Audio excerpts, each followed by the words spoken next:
வெனிசுலால 7.5 Richter அளவில் சக்தி வாய்ந்த நிலநடுக்கம் ஏற்பட்டிருக்கிறது.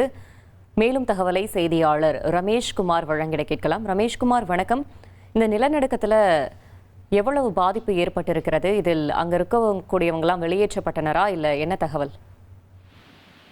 தென் அமெரிக்க நாடான வெனிசுலா நாட்டில் சக்தி வாய்ந்த நிலநடுக்கம் ஏற்பட்டிருக்கிறது. வெனிசுலா நாட்டினுடைய தலைநகர் கேராகஸிலிருந்து சுமார் 160 கிலோமீட்டர் தொலைவில் இந்த நிலநடுக்கம் ஏற்பட்டிருக்கிறது. ரிக்டர் அளவுகோலில் இது 7.2 பதிவாகி இருப்பதாக அமெரிக்க புவியியல் ஆய்வு மையம் இதனை தெரிவித்திருக்கிறது.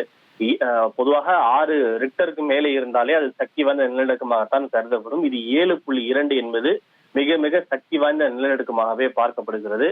நிலநடுக்கம் ஏற்பட்ட போது அந்த சாலைகளும் கட்டிடங்களும் ஒரு குழந்தை தூங்குகின்ற தொட்டிலை ஆட்டிவிட்டால் எப்படி ஆடுமோ அதை போல ஆடி குலுங்கி சேதமடைந்திருக்கின்றன. பல உயரடுக்கு பன்னடுக்கு மாடி கட்டிடங்கள் கூட சீட்டுக்கட்டுகளை போல அப்பளம் போல சரிந்து மிகப்பெரிய சேதம் என்பது ஏற்பட்டிருக்கிறது. சாலைகளில் சில மக்கள் நடந்து செல்லும் போது கூட திடீரென நிலநடுக்கம் ஏற்படும் போது அந்த சாலைகளே ஆடக்கூடிய காட்சிகள் எல்லாம் கூட வெளியாகி கொண்டிருக்கின்றது. இந்த நிலநடுக்கத்தில் மிகப்பெரிய அளவுக்கு சேதங்களும் உயிரிழப்புகளும் ஏற்பட்டிருக்கலாம் என்று அந்த நாட்டினுடைய விஞ்ஞானிகள் தெரிவித்திருக்கிறார்கள். இருப்பினும் எத்தனை உயிரிழப்புகள், சேதத்தினுடைய மதிப்பு என்ன என்பதை அறுதியிட்டு அவர்கள் கூறவில்லை. ஆனால் காட்சிகளை வைத்து பார்க்கின்ற போது மிகப்பெரிய அளவில் பொருட்சேதம் ஏற்பட்டிருக்கும், உயிரிழப்புகளும் ஏற்பட்டிருக்கலாம் என்று விஞ்ஞானிகள் கருதுகிறார்கள். இதற்கு அடுத்தும் கூட நிலநடுக்கம் வருவதற்கான வாய்ப்பு இருக்கிறது. எனவே பொதுமக்கள் எச்சரிக்கையாக இருக்குமாறு தெரிவித்திருக்கிறார்கள். எனவே பொதுமக்கள் வீடுகளுக்குள் செல்லாமல் சாலைகள், தெருவுகள், அதே போல மருத்துவமனைகள் போன்றவற்றில் பொதுமக்கள் தொடர்ந்து தஞ்சம் அடைந்திருக்கிறார்கள்.